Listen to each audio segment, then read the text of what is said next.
सत्यराम दादू दयाल जी महाराज विचार के अंक का निरूपण कर रहे हैं। इस अंक के अंतर्गत दादू दयाल जी महाराज अद्वैत, असंग, निर्विकल्प, निर्गुण, सर्वव्यापक जो ब्रह्म तत्व है उसके बारे में विचार करेंगे। दादू दयाल जी महाराज विचार के अंक का निरूपण करते हुए कहते हैं, दादू जल में गगन, गगन में जल है, पुनिव गगन निरालम, ब्रह्म जीव ये विधि रहे, ऐसा भेद विचारम। कठिन है महाराज आज का विषय। दादू दयाल जी महाराज कहते हैं, दादू जल में गगन। देखो महाराज, जैसे मान लो घड़ा है और घड़े के अंदर जल है और उस जल के अंदर आकाश का प्रतिबिंब है, तो क्या हो गया? दादू जल में गगन। क्योंकि जल के अंदर आकाश का प्रतिबिंब पड़ रहा है तो जल के अंदर आकाश भी है। अथवा इसको ऐसा समझो कि घड़े के अंदर जल है और जल के अंदर यदि हम मान लो चीनी मिलाते हैं, नमक मिलाते हैं, तो वो क्या हो जाता है? घुल मिल जाता है उसके अंदर। यदि मान लो जल के अंदर आकाश नहीं होता, अवकाश नहीं होता, खाली जगह नहीं होती, तो वो चीनी अथवा नमक उसमें कैसे मिलता? तो दादू दयाल जी महाराज कहते हैं कि दादू जल में गगन है। घड़े के अंदर प्रतिबिंब रूप से भी और चीनी अथवा नमक मिलाते हैं, इससे भी सिद्ध होता है कि जल के अंदर गगन है। और गगन में जल है और आकाश के अंदर जब बादल होते हैं, बादलों के अंदर पानी है, तो गगन के अंदर भी जल है, इसमें तो कोई संदेह नहीं है। पुनिव गगन निरालम, इसके बावजूद भी आकाश जल से गीला नहीं होता है। कहने का तात्पर्य यह है कि घड़े के अंदर जल है, जल के अंदर आकाश है प्रतिबिंब रूप से, और आकाश के अंदर बादल है, बादलों के अंदर जल है, पर फिर भी आकाश गीला नहीं होता है। आकाश निर्लिप्त है जल से।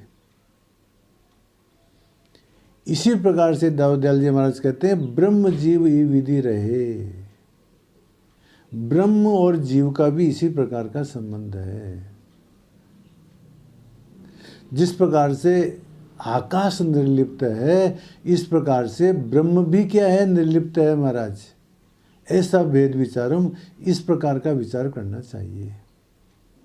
अब इस बात पर विचार करते हैं कि ये आकाश वाली बात तो समझ में आ गई कि घड़े के अंदर आकाश है, आकाश के अंदर जल है, पर फिर भी जो है आकाश निर्लिप्त है, वो गीला नहीं होता है। परंतु ब्रह्म और जीव का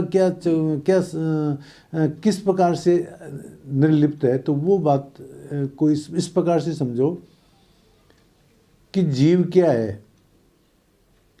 हमारा जो अंतःकरण है अथवा हमारी जो बुद्धि है, उसके अंदर जो चैतन्य का प्रतिबिंब है, वही क्या है? जीव है।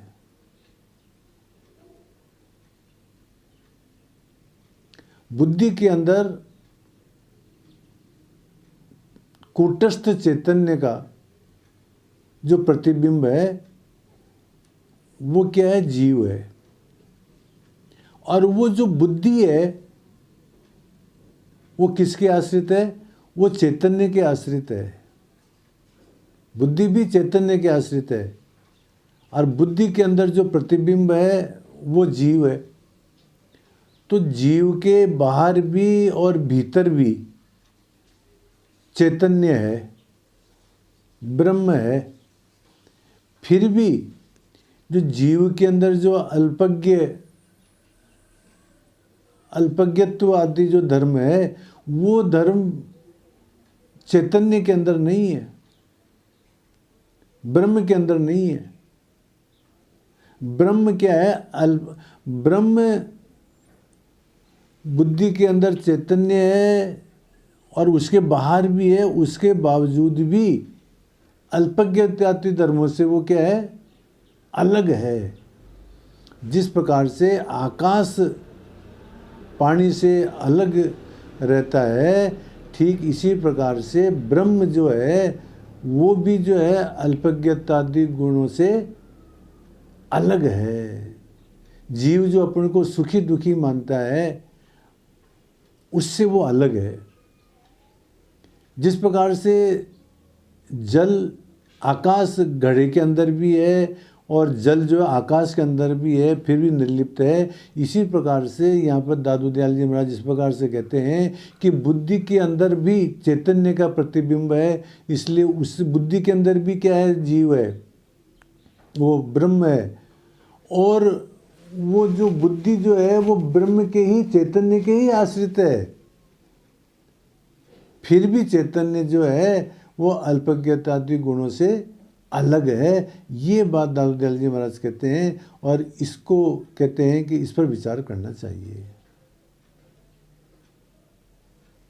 अब जीव किसे कहते हैं, इस पर विचार करते हैं। देखो, काम कर्मयुक्त बुद्धि में जो चेतन प्रतिबिंब जीव कहे विद्वान ती जल नभ तुल्य सबिंब।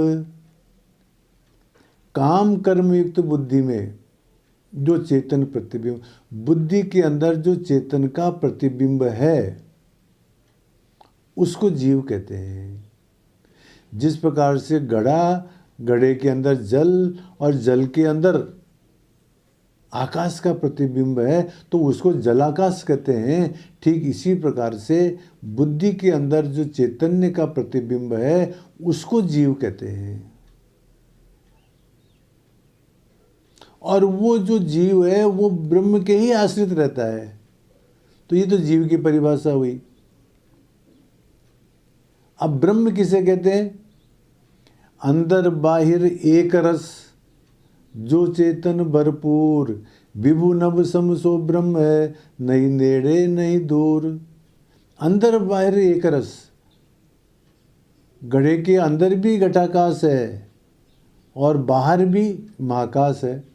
घड़े के अंदर जो आकाश है, खाली जगह है, उसको घटाकाश बोलते हैं और बाहर जो खाली जगह है उसको महाकाश बोलते हैं।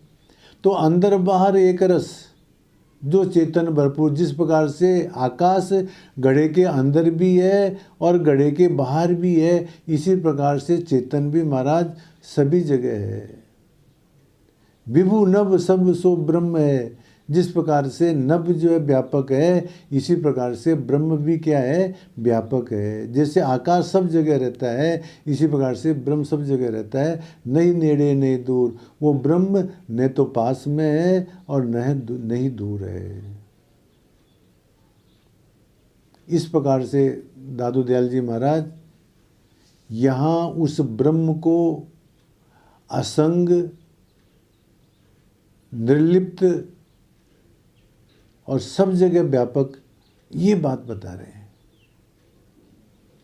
ऐसा सुना जाता है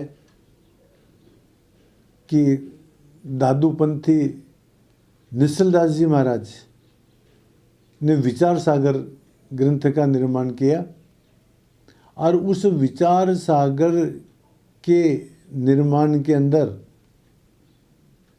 जो उनको प्रेरणा मिली और जो उस ग्रंथ का जो आधार है वो यही साखी है, दादू जल में गगन, गगन में जल है, पुनि व गगन निरालम, ब्रह्म जीव ई विधि रहे, ऐसा भेद विचारम।